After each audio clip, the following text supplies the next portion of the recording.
Now, more stories, insights, and analysis of Illinois policy and politics. This is Illinois Rising, presented by the Illinois Policy Institute. Once again, your host, AM 560's Dan Proft. Dan Proft back with Ted Dabrowski, Vice President of Policy at the Illinois Policy Institute. And one of the arms of the Illinois Policy Institute is the Liberty Justice Center, which is a public interest law firm, essentially. And this week, Ted, the Liberty Justice Center filed a lawsuit against Chicago's so-called Netflix tax. We're now joined by a staff attorney for the Liberty Justice Center. He is Jeff Schwab. Jeff, thanks so much for joining us. Appreciate it. Thanks for having me. So explain this lawsuit. So we filed a lawsuit 2 days ago against the city of Chicago for their what's called the Netflix tax, which is a tax on internet-based streaming video, music, and gaming services like Netflix, Spotify, Xbox Live, Hulu, things like that. And the main argument in our lawsuit is that the city of Chicago did this without actually passing it through the city council, so they did it illegally. So this was done by Tiny Dancer Fiat, or how was it done? It was called a tax ruling, and it was issued by the city comptroller. So is this another attempt, Jeff, at the city council just trying to find more revenues to close the gaps on all the debt they have, all the unfunded pensions? Why are they doing this on something that's so popular and pretty visible and not a very good move from a marketing perspective? Well, no, and that seems to be the reason why they didn't actually vote on it, and they just did it by interpreting the existing tax.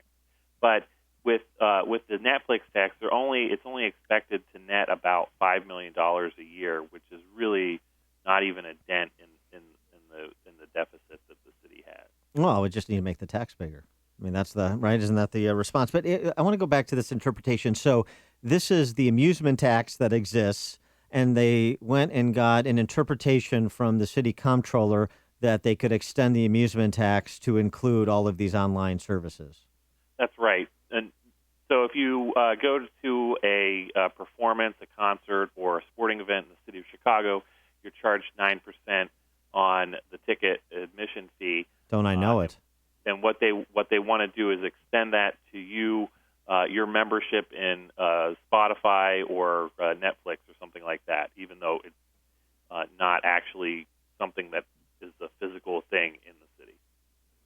So, Jeff, just to understand that a little bit further, if I were to get the old DVD from Netflix that came through the mail, if I understand correctly, I would pay 9% on that. But if I do it through a download or streaming, I would not?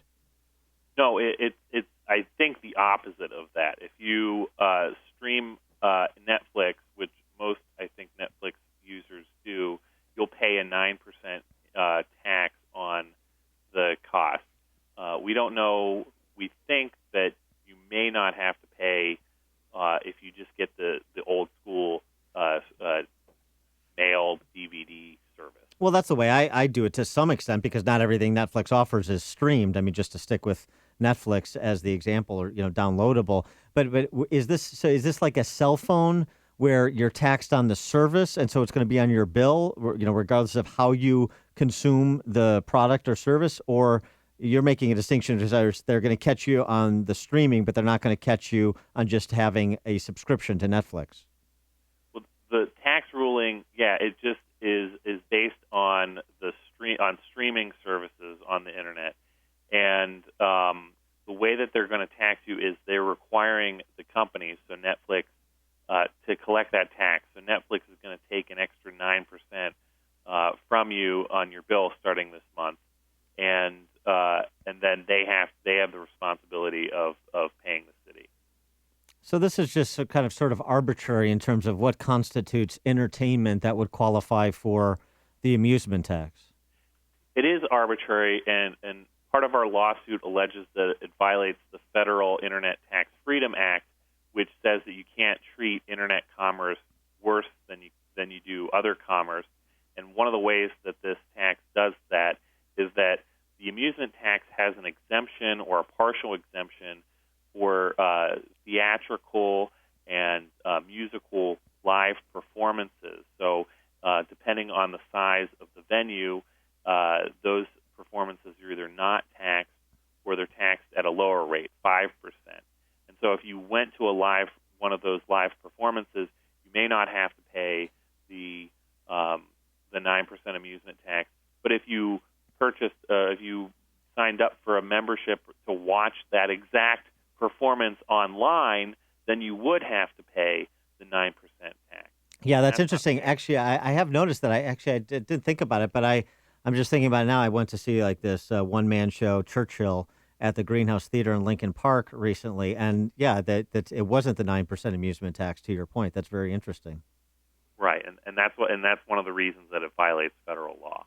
Now, I find this tax interesting for a couple of reasons. One is that you got to wonder what City Hall is thinking when the mayor wants to be the tech hub of attract a lot of tech companies and become a sexy city in terms of technology, and yet it's going to tax something that millennials, they're the biggest users of Spotify and Netflix and all that. So that was one interesting issue. Now the second issue is, and just curious to know, they can expand this kind of action to other things. If the cigarette tax is what it is today, really high, can't they just automatically do this for the e-cigarettes now and other things? Well, right. That's one of the concerns, and I think that they cannot legally just expand or impose a new tax like they're doing here without actually passing a new ordinance through the city council, through the political process, and not allowing people the ability to speak up and say, hey, we don't like this tax, is wrong. Yeah, not that would change the outcome much with the 50 trained SEALs on the city council, but your point is a legitimate one that you still should at least pretend there's a legislative body that might want to weigh in on this. He is Jeff Schwab, staff attorney for the Liberty Justice Center. Jeff, thanks so much for joining us. Appreciate it. Thanks for having me, guys.